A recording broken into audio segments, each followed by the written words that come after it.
Hello, Nails Mode Fam.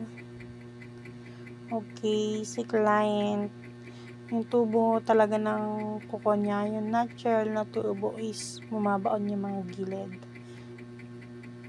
Kasi makikita mo yung even yung maliliit na nails niyan, parang kwadrado. Pabaon yung sa part na gilid, tas kwadrado siya, ganun. Ganun din to malaki niya. Pero na-start na rin nakat yung kanyang ingrown, yung mga gilid ng kuko. So, one scenario, nananakit and medyo makati yung mga dry skin. And meron siyang, of course, maliit na part ng fungus sa unahan. Okay.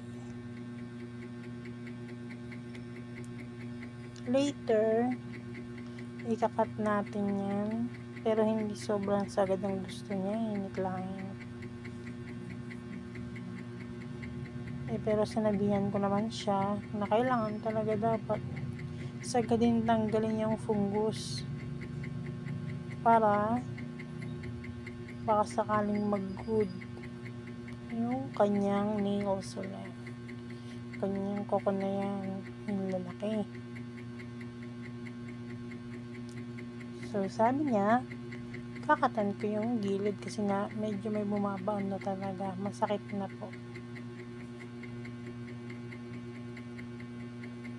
Well then, maliit lang yung cut natin. Siyempre, as usual, di tayo mahilig mag-overcut. Yan, kung makita mo yung nipper ko halos walang makagat.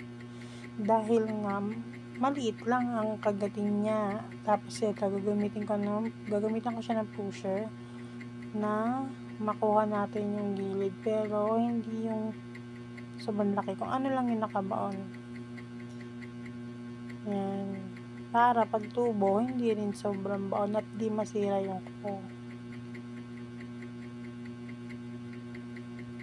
Push natin ito.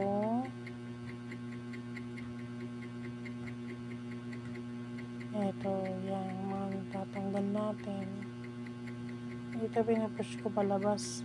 Gawa ng dry skin yan. Depende pag si client ay nasasaktan, syempre.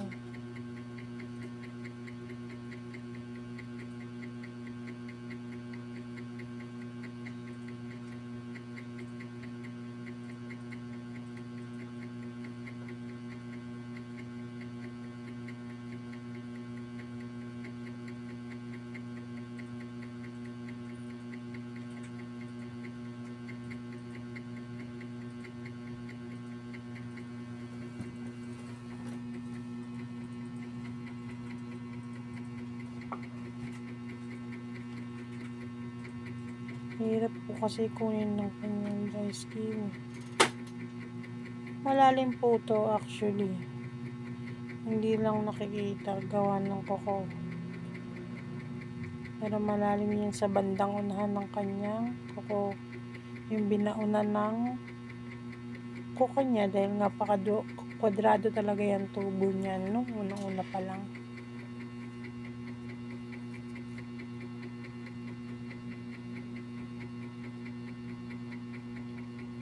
Kung akala nyo po masakit dahil halos malaki yung baon ng nipper, hindi po. I mean ang pusher, hindi po ha.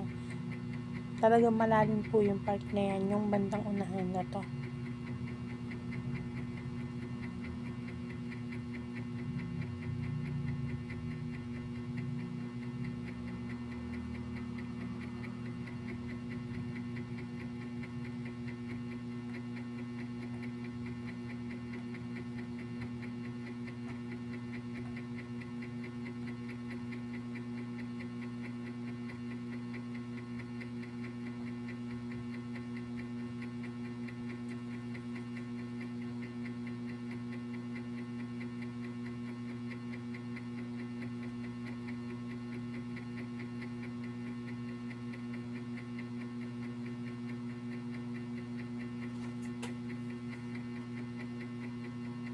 Dito alalay lang tayo sa pag-push.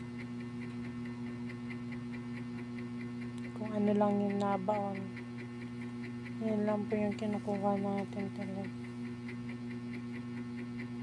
Tapos mga dry skin,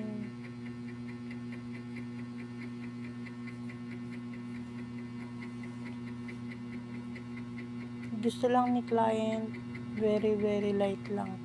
O tingnan niya yan, very light cleaning lang.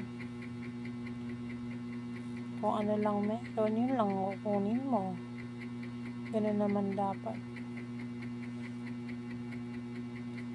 Ito yung kanyang part na may fungus. Makikita nyo naman po sa video.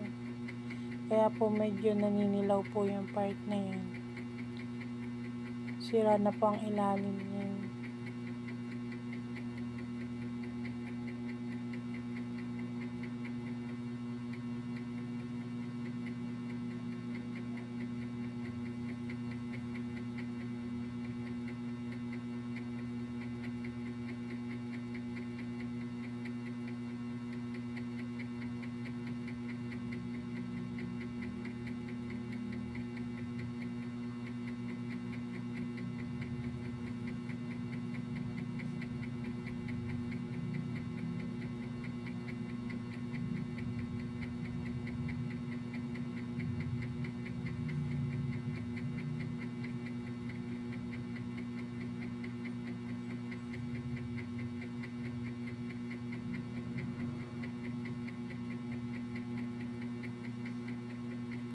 Dapat magamot to ni client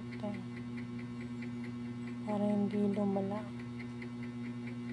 yung kanyang fungus.